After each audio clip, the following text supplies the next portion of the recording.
Olha, meu amigo, se tem um lugar para ter um monte de mentira sendo contada por aí, é o mercado financeiro. Não é só na política, não, ou no futebol. No mercado financeiro, o pessoal gosta de contar um monte de mentira. Nem sempre essas mentiras são intencionais. Pode ser algo que a pessoa acredita mesmo e ela vai propagando. O problema é que meu compromisso é com a verdade. E por mais que uma crença te tranquilize, eu acho assim que sempre é melhor a verdade. Por isso que eu estou trazendo esse vídeo com 5 bobagens que são faladas por aí a respeito de investimento. Vem comigo. Salve, salve, investidor, como é que você está? E começando pela primeira mentira: renda fixa é perda fixa. Antes de você criticar a mim ou quem disse essa frase, entenda o seguinte: eu fiz um vídeo dedicado a membros sobre o livro A Arte de Gastar Dinheiro, do Morgan Housel. E ele traz uma frase assim que é sensacional, que é o seguinte: todo comportamento humano faz sentido quando há informação suficiente. Sendo assim, entenda, muitas vezes a crença do seu amigo, do seu vizinho, do seu familiar é uma crença que foi construída por conta do seu passado. E o passado traz uma série de experiências individuais que não te atingiram. E essas experiências vão te moldando, ainda que de forma inconsciente, criando assim o que você pensa hoje. Sendo assim, mesmo que você discorde, simplesmente guarde para você. Busque a verdade por si próprio. E é difícil ser racional, porque as crenças nos confortam. E você tratar a renda fixa como perda fixa pode ser algo que te conforta no seguinte sentido: renda fixa é o meu inimigo. A gente criou um inimigo aqui, porque afinal de contas, a expansão da base monetária, na verdade, faz com que a inflação não seja aquela real, e a renda fixa não consegue pagar a inflação. Mas será que é bem assim a história? Para isso, eu quero te dar um exemplo. Nada melhor do que um exemplo. Para não ficar só nesse, o Luan falou, o Ciclano falou. Não. Eu quero te dar o exemplo do Juca Abdala. Fiz um vídeo recente aqui no canal mostrando o desempenho da carteira dele, o que ele fez. Ele é o maior investidor da bolsa no país. Ele não investe através da pessoa física, ele investe através de um fundo exclusivo. Então tem o CNPJ. Ele é o único cotista, na verdade não ele, mas o banco clássico, e ele é o dono do Banco Clássico. Aqui tem mais de 30 bilhões de reais nesse fundo, é impressionante. Mas o que eu quero te mostrar é o seguinte: o que tem nessa carteira? Que vale ressaltar, se valorizou, vou pegar aqui período ótimo, que é o período máximo, se valorizou 1.890%, uma taxa de 18% ao ano. Não é para qualquer um. E você vai me perguntar, Luan, 18% ao ano foi só com ações, né? Não. Geralmente essa carteira manteve uma composição de 30% renda fixa, 70% ações. Ah, Luan, mas se ele tivesse colocado só em ações, a rentabilidade teria sido maior? Pode até ser. Não há como saber de fato. Mas antes, deixa eu te mostrar o que tem aqui na carteira do Juca Abdala. E aí a gente bate mais um papo sobre isso. Sendo o quê? Veja só. Tá vendo aqui essa queda máxima em 2016? A carteira dele caiu mais de 40%. Aí eu te pergunto, se ele tivesse 100% em ações, ou 95% que seja, será que ele teria o mesmo estado de espírito? A gente está falando do maior bilionário da bolsa. Então aqui o parâmetro é esse. Será que ele teria o mesmo estado de espírito tranquilo para fazer compras? Primeiro que ele nem teria caixa para fazer compras. Então você já consegue perceber o seguinte, que primeiro, a renda fixa tem um propósito de controlar a volatilidade da carteira. E quando a gente fala de volatilidade, está falando da queda. Para cima todo mundo quer, para baixo o pessoal não quer. Então, além de te dar um conforto psicológico nesses momentos de queda, que poderiam ser superiores se você não tivesse renda fixa, a renda fixa te proporciona a possibilidade de você comprar nessas quedas. E comprar nessas quedas muda o jogo, porque sua rentabilidade de longo prazo aumenta. Mas para você ter coragem de fazer isso, você tem que ter um certo conforto. E aí, olha só isso aqui. Sim, em ações a gente tem mais de 70%, mas o restante tudo é renda fixa. Tudo renda fixa. LTN, tem aqui ó, LFT que é o caixa, tem 3 bilhões de reais em caixa. Então quase 30% aqui continua sendo caixa. Você tem que copiar essa estratégia? Não. Isso é muito individual. Mas veja que se renda fixa fosse perda fixa, ele não teria um percentual tão grande assim em títulos públicos de longo prazo, por exemplo, aqui ó, pré-fixado 2029, veja que ele não coloca um prazo tão alongado assim, né? Dá para dizer que é médio prazo, alguns poucos anos, mas ainda assim ele coloca dinheiro nesses títulos. Tesouro Selic, que é LFT. Sendo assim, você precisa pensar a carteira de investimentos como um todo como uma pizza, onde cada pedaço dessa pizza tem uma função, um propósito, ou melhor, como um organismo, um sistema, onde cada órgão tem um propósito, uma função. Claro que um órgão pode ser mais importante do que o outro. O cérebro é super importante, mas ainda assim, você acha que o sistema funcionaria sem determinados órgãos secundários, não funciona da mesma forma. Mesma coisa, você pode pensar da mesma forma aqui numa carteira de investimento. Renda fixa tem o propósito de controlar volatilidade, funcionar como reserva de emergência e também fazer o quê? Me dá a possibilidade de comprar nas quedas. Não só a possibilidade, como conforto psicológico para isso. E ao contrário do que se pensa, todos os seres humanos, eles são muito mais psicológicos do que lógicos. Tem um livro que trata isso com maestria, para dizer o mínimo, que é o livro Alquimia. E de fato é isso que acontece. Então quando eu começo a olhar para isso e não só olhar para o retorno, se eu ficar só pensando no retorno, eu posso até incorrer no erro de me alavancar, de operar só com opções. Não é só o retorno. O retorno é muito importante, muito, mas não só ele. Precisa ter segurança, mas a segurança não só de maneira objetiva, como também psicológica. Como eu disse, todo mundo é único. Sendo assim, eventualmente para você, determinado ativo, talvez uma exposição maior em renda fixa é o que faça sentido. Já me perguntaram assim, Luan, tem como eu viver de renda ou me aposentar somente através de renda fixa? E a resposta é sim, vai depender da quantidade de aportes que você tem ou do capital que você acumulou. Por quê? Aqui no Tesouro Direto você tem um título chamado Tesouro IPCA+, com juros semestrais 2035, que vai te render de maneira bruta IPCA mais 7,35. Na prática, por conta dos impostos e das taxas, vai te render mais ou menos IPCA mais 5,5, tá? Ou até 6, dependendo da taxa que você pega aqui. No final das contas, você consegue um ganho real líquido de pelo menos 5%, pelo menos. Ganho real é o quê? É o ganho, é a rentabilidade acima da inflação. Inflação oficial, todo mundo tem a sua, mas não é aquela inflação que seria, como muitos dizem por aí, de que seria a expansão da base monetária. Eu já mostrei em outro vídeo que não existe exata correspondência entre a expansão da base monetária e a inflação. Imprimir moeda, imprimir dinheiro, sim pode causar inflação, mas não necessariamente vai causar automaticamente. E, para além disso, não é porque uma expansão ocorreu em 10% que a inflação vai ser de 10%. Eu até mostrei um histórico que foi de mais ou menos a metade disso. Ou seja, se houve uma expansão de 10, a inflação foi de 5, mais ou menos assim. Mas o ponto é, dependendo da quantidade de dinheiro que você tem e da sua autoconhecimento, da sua incapacidade de suportar a variação muitas vezes agressiva da bolsa de valores, ainda mais no Brasil, você deveria pensar sim na utilização desse título para a sua aposentadoria. Talvez não a totalidade da sua carteira, mas uma grande parte. Então dá sim. Qualquer investimento que não seja poupança, dá para você se aposentar. Na verdade, até a poupança, se você tiver muito dinheiro, qualquer coisa serve. Mas vai depender disso, né? Então, eventualmente, eu não aguento a volatilidade das ações, eu quero só renda fixa. Então você pode fazer através da renda fixa. Só tem que ficar ciente do seguinte, que provavelmente, como os bons negócios tendem a render mais do que a dívida, investir em tesouro direto ou em qualquer outra renda fixa e investir em dívida, a dívida serve para financiar negócios, então você vai deixar um pouco de dinheiro na mesa, mas tá tudo bem se você não quer se meter com isso. É autoconhecimento, simples assim. E se eu vou deixar dinheiro na mesa, significa que eu vou atrasar um pouco a minha aposentadoria. Mas está tudo bem também. Não precisa ficar no FOMO. Ah, o outro tá ganhando mais, ele tá correndo um risco diferente. E sem falar que quando a gente fala de ações, é preciso gostar da coisa, no sentido de, além de suportar a volatilidade, querer de fato estudar a respeito. Precisa estudar. Precisa acompanhar os negócios que você tem na sua carteira. Senão você, com um comportamento negligente, você vai deixar ali o seu patrimônio, né, de qualquer jeito. O acompanhamento é essencial. É o que eu faço na comunidade. Eu acompanho a minha carteira e trago vídeos de temas que os membros trazem para mim, porque eles querem acompanhamento, eles querem entender o que está acontecendo. Então, esse é o propósito da comunidade, tá junto comigo aqui e eu tá junto com você, para você não ficar desorientado, você que se importa mais com ações e outros investimentos. Mas lá dentro tem meu treinamento Formação Mirai Investing, que também trata de renda fixa, fundos imobiliários, etc. E por que eu citei esse Tesouro IPCA+?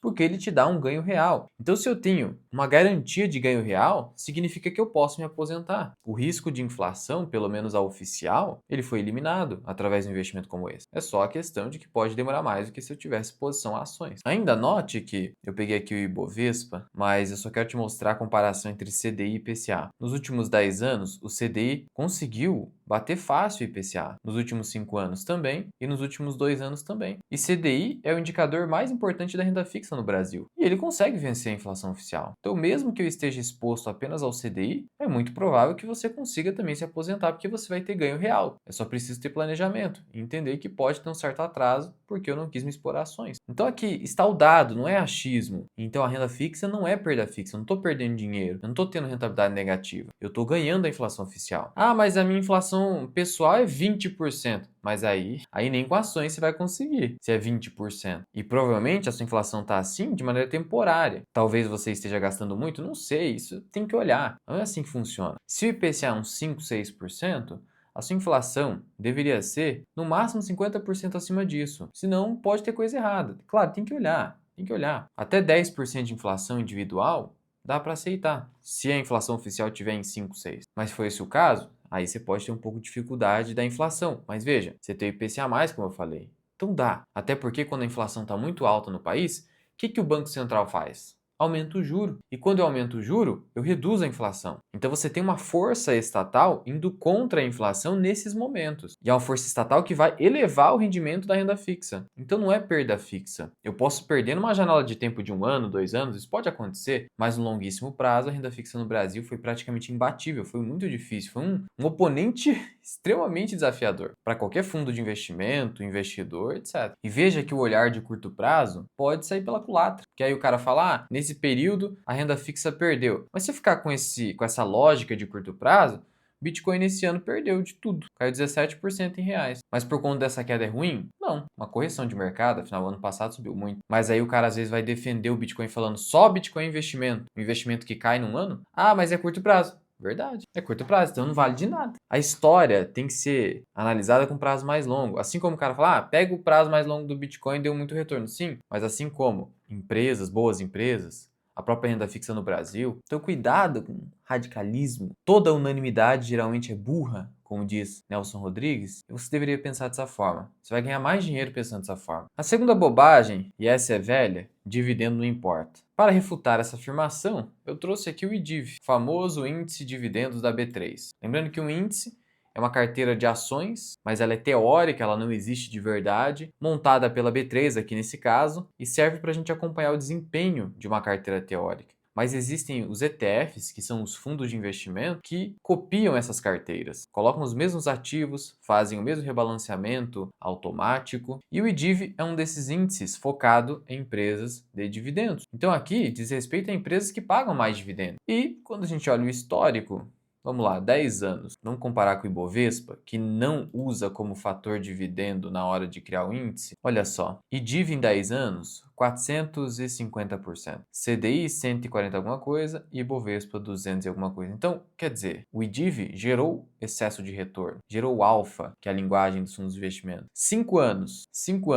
IDIV ganhou de tudo também. 2 anos, de novo, o IDIV ganhou de tudo. Sendo assim, não há como você sustentar que dívida não importa. Por mais que se tenha a ideia de que o dividendo saiu da cotação, logo ele não teria gerado valor efetivamente, que seria a teoria da irrelevância dos dividendos, de Modigliani e Miller, na prática, a coisa não é tão racional e lógica assim. Ela é psicológica. O mercado é psicológico. Lembra da analogia do Senhor Mercado, do Benjamin Graham? O Senhor Mercado é um maníaco depressivo que precifica uma mesma empresa de maneira diversa a depender do seu humor. Se ele está depressivo, ele precifica a ação lá embaixo. Se ele está com humor eufórico, está doidão, maníaco, aí a ação vai lá para cima, que é a euforia de mercado. É o humor do mercado. Psicologia fala muito. E se a gente está falando de psicologia, vamos pensar o seguinte: qual é a sinalização que eu passo para o mercado ao pagar dividendo? De maneira frequente, recorrente e sustentável. Ah, você está passando o sinal de que você é uma empresa que lucra muito, com muita previsibilidade, que o dividendo pode ser pago porque eu não preciso ficar retendo dinheiro na empresa, porque eu não preciso desse dinheiro? Pois é. Então, uma boa sinalização psicologicamente faz sentido. Isso pode gerar valor. Não só isso, como as empresas pagadoras de dividendos, de fato, são empresas de utilidade pública, do setor financeiro, elas possuem receitas e lucros mais previsíveis. Por isso que elas conseguem uma performance superior a empresas que estão ali no Ibovespa, que são muitas vezes mais cíclicas. Não bastasse isso, existe um valor, vamos dizer assim, um pouco silencioso, ao se comprar ações na DataX. Não estou falando que no IDIV ocorre isso ou qualquer outro índice, mas pensa aqui comigo, você numa carteira individual. Se o valor de uma empresa está atrelado ao seu fluxo de caixa futuro a valor presente, quanto que ela vai gerar de lucro no futuro, e também dividendo no futuro, tem modelo para isso, que é o modelo de Gordon. Então, quando ocorre a data X, que é o ajuste, né? Então tem uma ação lá de R$ 10, paga R$ 2 de dividendo, logo ela cai para 8 na data X. Beleza. Mas o valor de longo prazo da empresa não mudou. Teve esse ajuste, mas o valor de longo prazo não mudou. Então, será que não é uma oportunidade comprar na data X e assim eu estou pagando mais barato por um ativo que a sua capacidade de gerar lucro não se alterou? Sim, exatamente. Mas é claro que o dividendo precisa, de fato, ser sustentável. Senão é uma mentira. Eu estou falando aqui de coisas boas, não de mentiras. Então, sim, o só fato de te dar a oportunidade.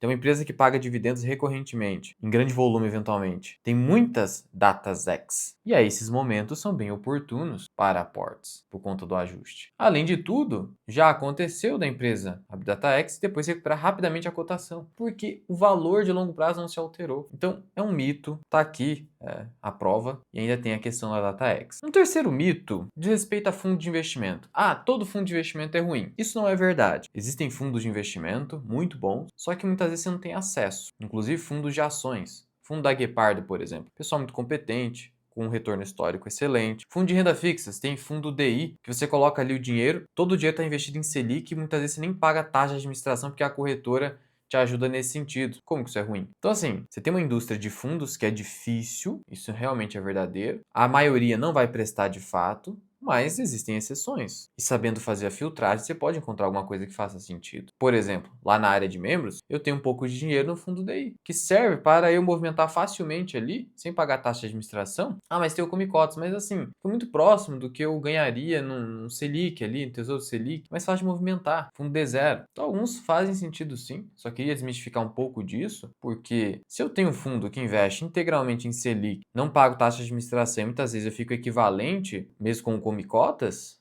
que é antecipação do imposto de renda nos meses de maio e novembro, qual que é a armadilha aqui? Não tem armadilha. A quarta mentira diz respeito aos fundos imobiliários. Todo fundo imobiliário é ruim, ou todo fundo imobiliário é lixo. Primeiro, eu sei que às vezes vem gente falar aqui, mudou de ideia sobre fundos imobiliários. Primeiro ponto, pode ser que ao longo do tempo eu tenha mudado um pouquinho de ideia, mas não sobre fundo imobiliário servir ou não servir. Eu sempre deixei muito claro o seguinte: eu não invisto em fundos imobiliários porque eu gosto mais das ações e porque o jeito que minha carteira é montada, eu consigo suportar a volatilidade das ações. Isso não significa que para você, talvez o fundo imobiliário não seja uma boa escolha. De novo, todo comportamento humano faz sentido quando há informação suficiente. Sendo assim, vamos lá. Se você não suporta a volatilidade intensa das ações, fundos imobiliários podem fazer mais sentido. Ou então, se você precisa do estímulo psicológico do rendimento mensal, está tudo bem também. Ah, Lua, eu não preciso disso. Então, beleza. Assim como eu também não preciso. Mas talvez você precise. Você que está construindo patrimônio,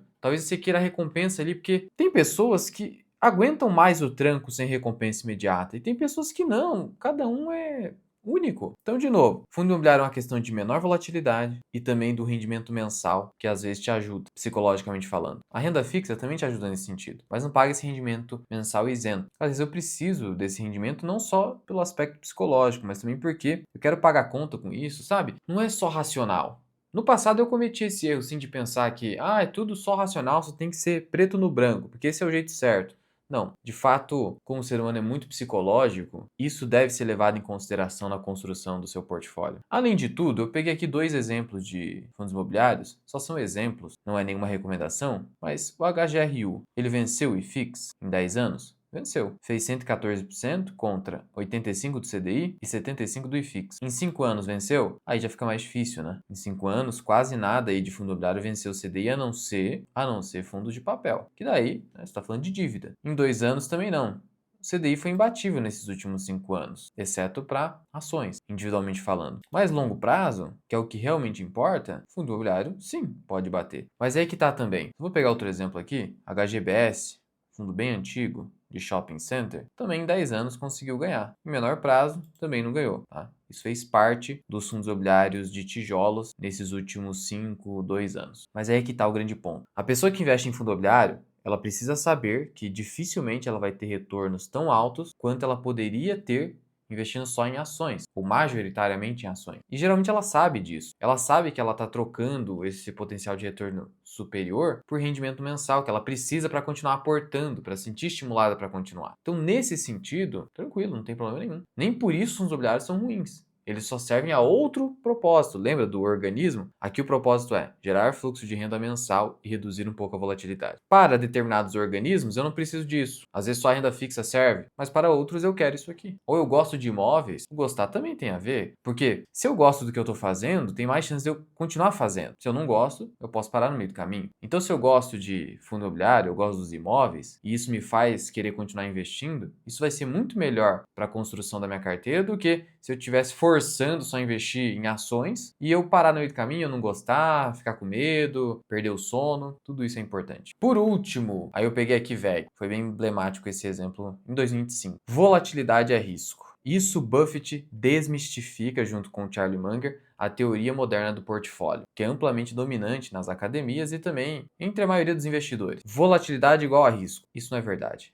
Eu diria o seguinte: volatilidade pode ser risco. Porque risco é o quê? Risco é você poder perder dinheiro. Isso é risco. Eu tenho um retorno abaixo do que eu previ, como diz o Damodaran. Então, se risco é eu ou ganhar menos do que eu queria ou previa, ou perder dinheiro, de maneira mais categórica, como diz o Warren Buffett, o que a volatilidade tem a ver com isso? Volatilidade é o quê? É oscilação patrimonial, em virtude do humor do mercado financeiro no curto prazo, ou até no médio. Agora, a volatilidade pode se tornar um risco se no meu portfólio eu acabo realizando movimentos por medo ou até ganância. Então, por exemplo, e aí a gente entra aqui já em VEG. Se eu tenho um portfólio 100% concentrado em ações, mas eu não aguento isso, eu não suporto essa volatilidade, se o mercado cair 50%, como a gente viu ali no caso de Juca Abdala, será que eu não vou vender no fundo? Ah, não, eu me conheço. Será que você realmente se conhece? Você já passou por isso? Você já passou por isso? Agora, não venha com exemplo, eu tenho 10 mil reais investidos, caiu 50%, caiu para 5 mil, aí eu consegui comprar. Me desculpe, mas com essa quantidade de patrimônio, talvez a dor não seja tão grande se você tivesse 100 mil, 200 mil e caísse pela metade. Às vezes, a poupança de uma vida, se é uma poupança relativamente pequena, aí tudo bem. Mas se for uma poupança de uma vida e você ainda não passou por isso, e aí talvez se você tivesse diversificado, você não ia sofrer por conta da volatilidade. Então você perdeu dinheiro por quê? Porque a volatilidade te forçou a vender no fundo, seja porque você ficou com medo ou porque você precisou do dinheiro. Em momentos de crise, em crashes na bolsa de valores, são momentos em que eventualmente você precisa de dinheiro. O pessoal está ficando desempregado, a economia está em frangalhos. E aí, se você tivesse uma grana em renda fixa de curto prazo, você não ia precisar mexer no dinheiro. Mesmo que você aguente psicologicamente, você vai ser obrigado, você não vai ter opção. E isso vai destruindo seus retornos ao longo do tempo. Então você precisa ter renda fixa, é indispensável, por conta desses momentos que podem acontecer a cada 5, 10 anos. Então veja que não foi a volatilidade que gerou o risco, mas você, do jeito que você montou a sua carteira, que fez a volatilidade se tornar um risco. Então toma cuidado com isso. E aí aqui eu quero te mostrar como a volatilidade por si só, na verdade, é o contrário de risco. Ela está melhorando o preço que você pode pagar por um ativo. Isso significa dinheiro no seu bolso ao longo do tempo. Olha o caso de VEG. Tá vendo aqui esse movimento até outubro do ano passado e depois essa estilingada em VEG, que fechou o ano de 2025 a quase R$ 50? Então, a gente fez vídeo a respeito disso. Público aqui no canal, é só pegar. Mirai VEG, você vai achar. Mostrei lá na comunidade eu comprando VEG, comprei, tudo aqui é 35. Meus clientes também se beneficiaram. Por quê? Porque eu me aproveitei da volatilidade. Só isso. Mesmo com a recuperação, o VEG ainda fechou em queda no ano. A empresa perdeu fundamentos? Não, não. Só teve a queda, mercado especulando, uma série de coisas. E aí, na verdade, isso aqui foi uma oportunidade para quem não tinha posição ou queria aumentar a posição na empresa. Melhorou seu preço médio, melhorou seu yield on cost. Tudo isso que você já sabe, melhorou seu retorno de longo prazo. Outra ação, PetroRio. Outra ação que eu falei, comentei lá na comunidade. Veja só, a empresa, mesmo em um ano de baixa da Petrobras, acabou fechando andando de lado. Só que olha as quedas que ela teve. Caiu 15% aqui, aqui caiu 20%. Então, tá vendo a volatilidade? Mas o que mudou no valor da empresa a longo prazo com essas quedas aqui? Se não mudou nada, é só oportunidade se tiver dentro ali do seu asset allocation. Foi outra ação nesse sentido. E recentemente, fiz até vídeo público, o Odontoprev não fechou em queda, mas ela teve uma correção bem forte aqui, caindo uns 15%, por conta de um evento que eu comentei em vídeo, que foi assim, simplesmente o mercado está ignorando que a base comparativa em relação ao passado foi uma sinistralidade fora do normal. Uma empresa de planos odontológicos. E aí, nesse fundo aqui, eu fiz vídeo e a ação começou a se recuperar um pouquinho. Significa que eu vou acertar esse caso aqui? Não sei. Mas me parece que essa volatilidade não vai mudar nada no valor de longo prazo da empresa. Claro, precisa calcular o preço justo. Para isso, aqui na comunidade, além dos relatórios de análise de ações e fundos imobiliários, eu tenho a planilha de valor intrínseco, que eu trago ali o valor intrínseco dessas ações, segundo meus próprios critérios. Então aqui você tem um acompanhamento e ainda por cima os vídeos exclusivos. Conheça minha comunidade, link na descrição e no primeiro comentário fixado. Teste por 7 dias grátis. Se não fizer sentido para você, você cancela e tranquilo. E se não for o seu momento de entrar na comunidade, não tem problema. A única coisa que eu te peço é que você se inscreve aqui no canal, confere o sininho de notificações para não perder nenhum vídeo. E aqui em cima, vou deixar um vídeo para você, onde foi o último aporte que eu fiz no ano de 2025 no quadro Carteira Mirai.